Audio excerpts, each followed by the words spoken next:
what can you say about those guys in that locker room? You know, they always feel like they have an opportunity to win. They never feel like they're out of it. They play for each other. There's a lot of guys that are in an awful lot of pain that kept going out there and playing the next snap, because they were going to do it for their brother. And that's kind of what we talk about, and that's the culture of NDSU. That's the culture of our football program. And I was so proud of those guys. Was it perfect? No, but let's be honest. When you play top 10 teams, you're not always going to be perfect. And that is a great football team that we beat. That's probably going to be a playoff team that they'll hear from late in the season. So couldn't be happier with our guys. Do we have to clean some things up? Absolutely. But we're doing it off of a W. And once again, all college football wins are hard, and all college football wins count. So we'll open up for questions. You knew the non-conference was going to be tough when you looked at it. But can you just kind of back-to-back overtime games, the gut checks you guys have had? Yeah, I think it's going to help us down the line moving forward into Valley play and those other things. You know, the concern I have is being able to get enough guys ready to play next week. And that's where, you know, I love the competition we're playing. But you know, with us now having to play right away next Saturday, are we going to be able to field, you know, our best players out there? And that's something that we won't know probably until Monday afternoon. But and I talked to Bo. I have a tremendous amount of respect for Coach Baldwin, and he's the same way. It was a great football game, and we were excited we had the opportunity to play it. Describe the emotion when Dunn scores in overtime. Was it relief, joy? I mean, total relief.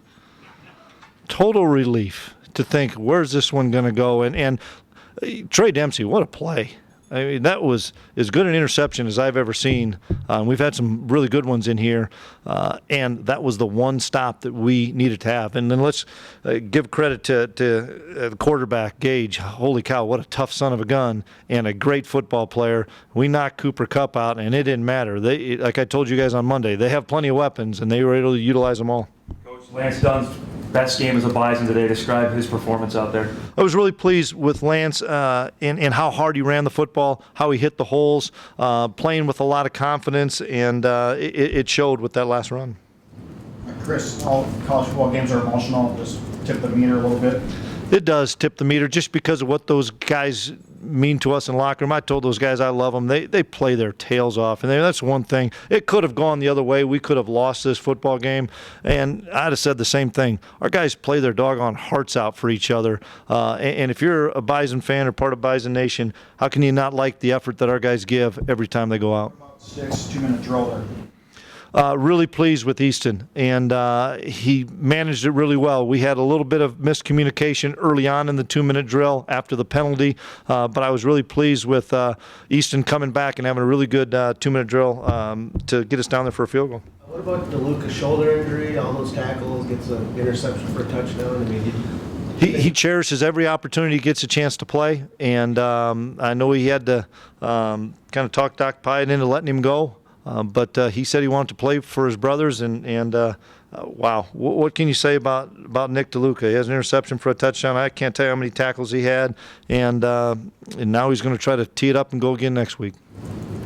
Coach, blocking below the waist, did you get an explanation? I know it's a rule change this year. Is that what they were Well, we have to look at it. It's a 10-2 rule, meaning if you get in front of your defender, we should be able to cut him, and so it's something that we'll look and we'll, I'm sure, get some more clarification from the office. Did you have to adjust at halftime to change what you were doing blocking?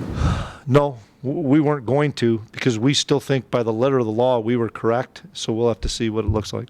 disheartening when you got him in those third and longs and Goodrow would just run around and just throw it backside. He just made some. He made some unbelievable plays, and that was the challenge. Were we going to rush 3 and leave the extra guy in coverage, or we're going to rush 4? Well, we tried to mix it up a little bit, but then we lost Robbie, then we lost Jalen Wimbush, then we lost Bachmeyer. So we had to kind of piecemeal some guys out there that hadn't played some positions, and then we rushed 4 on the last touchdown they score, and we miss a sack. So then do you go back to 3 down? But give the quarterback credit, because I thought we had some Now, for starters, I think we hit him a number of times, but he was able to escape some pressure. And then it's something that we need to go back to work on in the secondary of holding coverage on the scramble. That was a disappointing thing that I saw. If you're missing those guys next week, or do you have any idea? I have no idea.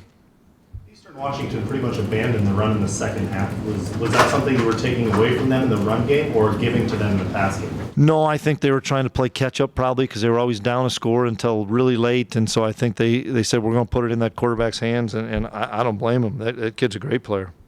Moved to a lot more 3 down, really kind of changed up some things, tried to, I know, put some things in that Eastern Washington probably hadn't seen on film from you guys a whole bunch. What can you just say about your defensive coordinator and your coaches on that side? Well, let's talk about all the coaches. I think our offensive game plan was really good.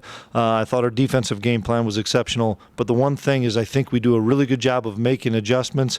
And in the game of college football, it's about matchups. And they found some matchups against us that they had success with throwing the football and give those guys credit. But our guys always are working, always trying to find a way to get a stop. And that's what we talked about. Hey, we just need to get a stop. Sure enough, we end up getting it in overtime. And then I told Coach P, let's go score. Let's not just run a couple times and kick a field goal. Let's go score. You ever been involved in back-to-back overtime games in your career? No, I haven't. Dom, that was about a 5-hour affair, I think. It seems like, what is it, about 10 o'clock, 7 o'clock at night. So a long game and a great result for the Bison. Was it hard at all to get some traction in that second quarter with all the reviews and the penalties? It seemed like it just kept going off, right? Yeah, and it is what it is. I mean, they want to stop and get the play right, so they're going to stop the play, and so it's the nature of college football right now. It's just like I was really pleased that how they came back and checked Robbie's out because I didn't think Robbie did have targeting, and I was glad that they took the time to review it and pull it back.